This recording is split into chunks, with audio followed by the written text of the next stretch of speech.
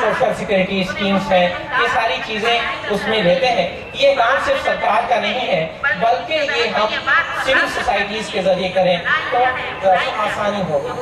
تو نتیجہ ہوا کہ یورپ میں اور جو ڈیولپڈ نیشن تھے اور ڈیولپڈ کمیونٹیز تھی ان لوگوں نے ترنت اس کا علم حاصل کیا کہ کیسے سول سوسائٹی بنائی جا سکتی ہے اور انہوں وہ فارم کر لیا اور آگے بڑھ گئے. ہم تک یہ بات تھوڑی سی دیر سے پہنچی، اس لیے جو کام ہم پہلے سے کرتے آ رہے ہیں، ہر طریقے سے کرتے آ رہے ہیں لیکن ان آرگنائزڈ وے میں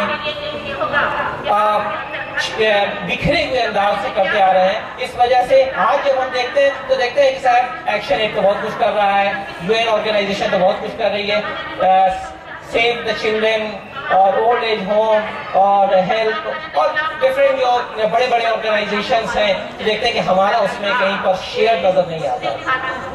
شیئر اس لیے نہیں نظر آتا کیونکہ ہم جو دیر سے جاتے ہیں لیکن جاگ گئے ہیں. اس کا مجھے پورا احساس یہاں 2 گھنٹے سے جب ہم آپ لوگوں کو سن بھی رہے ہیں اور دیکھ رہے ہیں تو ایسا لگتا ہے کہ ہم جاگ گئے ہیں. اب جو ضرورت ہے وہ اس انداز وہ اس چیز کی ہے کہ ہم یہ جانیں کہ یہ NGO کتنے طرح کے ہوتے ہیں اور اس کی کیا ضروریات ہیں. سب سے پہلی چیز جو کوئی بھی کام کرنے کے لیے وہ 2 چیزوں کی ضرورت بہت زیادہ ہے. ایک ہے انما الاعمال بالنیت، اخلاص سے نیت بہت ضروری ہے اور اگر اخلاص سے نیت نہیں ہوگا تو کوئی بھی کام نہیں ہوگا. اور اتفاق سے ہم یہ کہیں کہ اس چیز کی کافی کمی آ گئی ہے. ہمیں جو کچھ کمزوریاں آئی ہیں اس میں ایک تو یہ آ گیا ہے کہ جب ہم کچھ کام کرتے ہیں تو اپنے آپ کو بہت اہم سمجھنے لگتے ہیں اور اتنا اہم سمجھنے لگتے ہیں کہ پھر ہم اپنے لفظوں میں کہتے ہیں کہ چودراہٹ آ جاتی ہے. یا پھر کچھ عزت میں کرنے لگتے ہیں کہ لوگ سمجھیں کہ ہم بڑے ہیں، لوگ سمجھیں کہ ہم کچھ کر رہے ہیں.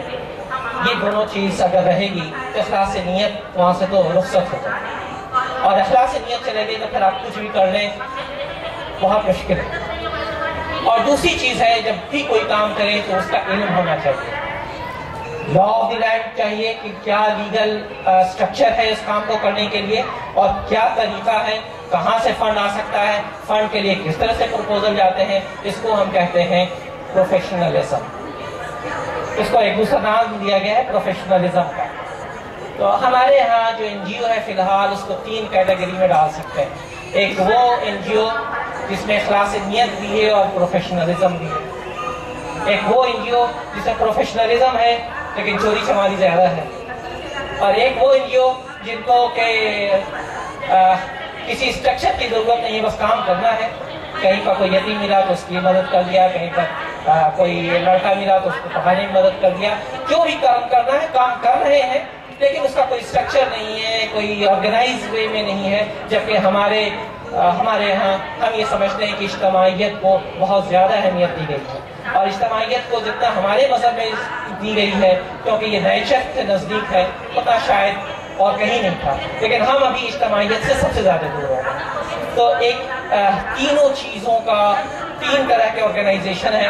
ہمیں کیسا چاہیے یہ ہم کو سوچنا ہے کہ ہم کس کیٹیگری میں اپنے آپ کو فٹ کرتے ہیں. ایک وہ جو پورا پروفیشنلزم ہو، پیسہ لائیں گے، پیسہ کہاں جائے گا واللہ عالم. ایک وہ جو اسٹرکچر نہیں ہے، کام کر رہے ہیں اچھے سے اخلاص نیت کے ساتھ سب کچھ، لیکن کہاں جا رہا ہے، کیسا کام ہو رہا ہے، کیا اس کا مقصد تھا، مقصد حل ہوا یا نہیں ہوا ہم کو نہیں معلوم. اور ایک تیسرا وہ جو اخلاص نیت کے ساتھ اسٹرکچر کے ساتھ کام کر رہے ہیں ایک مقصد کے ساتھ اور مقصد کو حاصل کر رہے ہیں. NGO جو آرگنائزیشن ہوتا ہے یہ 4 مقاصد کے لیے بنائے جا سکتے ہیں. اور بھی مقاصد ہیں لیکن 4 میجر ہم کہہ سکتے ہیں. ایک تو وہ جو جماعت اسلامی کر رہی ہے یعنی کہ خیر کا حکم دینا اور برائی سے روکنا، یہ ایک بہت بڑا کام ہے اور یہ کام بھی ایک NGO ہی کر سکتا ہے، یہ بھی ایک موومنٹ ہے. دوسرا ہے جو بہت امپورٹنٹ ہے اور یہاں پر کہ زیادہ تر لوگوں نے اس بات کی چرچا کی ہے لیکن دوسرے انداز میں، وہ ہے ایڈوکیسی. آج کے زمانے میں ایڈوکیسی کا بہت زیادہ امپورٹنس ہے. پالیسی فارمولیشن میں ہمارا رول ہے ہم نے ایک بار MLA یا MP کو چن دیا اور وہ پالیسی جیسا چاہیں بنائیں، ایسا نہیں ہے. پالیسی میں ہر لمحے ہمارا رول ہے. ہمارے ایک بزرگ ہیں اور یہاں پر موجود ہیں عبدالرقیب صاحب، وہ اپنا تذکرہ کر رہے تھے کہ 10 سال سے وہ اس ایک کام میں لگے ہوئے ہیں کہ انٹرسٹ فری فائنانس RBI کی اجازت دے، اور 10 سال سے وہ اس کام میں تو ایڈوکیسی کا جو انہوں نے طریقہ بتایا کہ وہ اسٹڈی کرواتے ہیں، وہ اخبارات میں بہت سارے ایڈیٹر سے اور جرنلسٹ سے کہتے ہیں کہ اس پر کچھ آرٹیکلز لکھو، بڑے بڑے لوگوں سے ملتے ہیں، وائس پریزیڈنٹ سے ملے، گورنر سے ملے، ڈپٹی گورنر RBI سے ملے اور اپنی باتوں کو رکھتے ہیں. نتیجہ ابھی آپ کو لگ رہا ہے کہ سامنے نہیں آئے، لیکن نتیجہ اسی طرح سامنے آتا ہے. ایک بہت ہی مشہور واقعہ ہے اور بہت سارے جرنلز نے اس واقعے کو نقل کیا ہے کہ ایک نظامی صاحب ہوا کرتے تھے جو کہ کراچی کے بغل میں اورنگری ٹاؤن میں ایک کالونی بسی، اس میں رہتے تھے. تو نئی کالونی بسی، اس میں لوور میڈل کلاس کے لوگ تھے، تو کچی روڈ نالا نہیں، بہت بیچارے مشکل میں تھے. تو وہ کوشش میں لگے ہوئے تھے کہ کسی طرح روڈ بن جائے، کسی طرح نالی بن جائے. کوئی سنتا ہی نہیں تھا، کوئی سنتا ہی نہیں تھا. ایک صاحب نے کہا کہ دیکھیں ایسا نہیں ہے کہ نہیں سنے گا، آپ ایک طریقہ یہ بنا لیجئے کہ آپ ایک درخواست لکھ کر کے اور میونسپل کارپوریشن کو جا کے دے آئیے ایک دن، اور اس کے بعد روزانہ کا معمول بنا لیجیے کہ آفس سے جانے سے پہلے وہاں پر میونسپل کارپوریشن کے ہر آدمی کو ایک بار سلام کر دیں. تو انہوں نے ایک روٹین بنا لیا کہ آفس جانے سے پہلے وہاں جاتے تھے، سب کو سلام کرتے تھے. سلام کرتے تھے، لوگ سمجھ جاتے تھے کہ آدمی آیا گائے کے لیے، اس کا کیا غرض ہے. اپلیکیشن دے چکے تھے، کچھ نہیں کہتے تھے، کسی سے کوئی تکرار نہیں، کوئی بحث نہیں، کوئی ریپرزنٹیشن نہیں، صرف جا کر کے وہ روزانہ کا معمول سلام کرنا. 2 مہینے کے بعد وہاں کا چیئرمین کہہ رہا بھائی اس سے کسی طرح نجات حاصل کرو، اس سے چھٹکارا حاصل کرو. میٹنگ میں اس نے لفظ یہی شروع کیا کہ پہلا ان کا رکھو، کچھ ہونا ہو یہ ہونا چاہیے، ورنہ اس سے میری جان نہیں. یہ روز آ کے سلام کرتا ہے، ہم کو کچھ نہیں کہتا ہے، چلا جاتا ہے، ہم کو دیکھا نہیں جاتا ہے. تو یہ ایک خاموش کام، ایک صبر استقامت کے ساتھ کام یہ ایک مسلمان کر سکتا ہے، اور ایک مسلمان ہی کر سکتا ہے. اور ہم میں وہ طاقت ہے کہ ہم صبر کے ساتھ بغیر کسی اورل وائلنس یا فزیکل وائلنس کے، بغیر کسی احتجاج کے، صرف جا کر کے سلام کیا تو اس کا کام ہو جائے گا. یہ صبر چاہیے، اس میں پیشنس چاہیے، اور یہ بہت ہی اچھا اگزامپل ہے. اور اس سے کئی جرنل نے ورلڈ اوور جو ہے اس کو کوٹ کیا. یہ کوئی میری بات نہیں ہے. اور یہ ہم کو ابھی عبدالرقیب صاحب نے جو بتایا تو ہم کو واقعہ وہ یاد آیا کہ 10 سال سے آپ اس کام میں لگے ہوئے، اور آج الحمدللہ RBI سوچنے کو تیار ہو گیا ہے، سمجھنے کو تیار ہو گیا. ہم کو اس طرح سے ایڈوکیسی کی ضرورت ہے، صرف ایک کسی پرنسپل، کسی ایک پالیسی کے لیے نہیں، ہر پالیسی. چھوٹی سی نالی بنی ہے وہ بھی ایک پالیسی ہے، اور بڑے سے بڑا کام جو ابھی نیشنل لیول پر ہے وہ اس کے لیے ہے. اور سب میں ہم کو ایڈوکیسی کی ضرورت ہے. ہمارے ایک کمار صاحب بول رہے تھے کہ ہر چیز کے لیے ہم کو احتجاج کرنا ہے اور یہ کرنا ہے. یہ ایک نگیٹو رویہ. ہم ایک مثبت پہلو کے ساتھ آگے بڑھ کر کے کہ ہمارا کنٹریبیوشن بھی ہے پالیسی فارمولیشن میں، اور ہم کو اس کا حق بھی حاصل ہے اور ہم کو اس کا ہنر بھی حاصل ہے.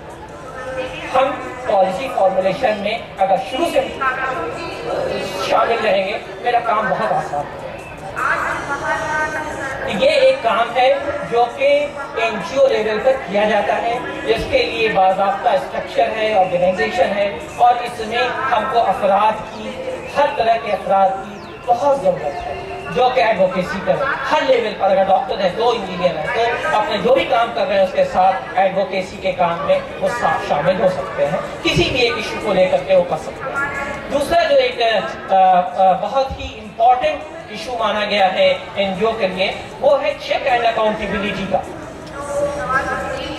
ایک اکاؤنٹیبلٹی سسٹم کا ہے کہ آپ نے ریپرزنٹیٹیو کو اپنے بھیج دیا، وہ پارلیمنٹ میں آپ کا احتجاج کریں گے بلند. لیکن ایک آپ کو اختیار کیا ہے ڈیموکریسی نے کہ NGO بنا کر کے اور سول سوسائٹی بنا کر کے آپ چیک اور بیلنس بنائے رکھیں. کہ آج حیدرآباد میں اگر مشرومنگ گروتھ ہو رہا ہے، غلط ہو رہا ہے، تو سول سوسائٹی کا یہ ایک امپورٹنٹ کام ہے کہ وہ چیک اینڈ اکاؤنٹیبلٹی بنائے رکھے. یہ ایک بڑا شعبہ ہے، اور یہ بھی اس کے بھی بہت سارے طریقے ہیں جس کے ذریعے سے ہم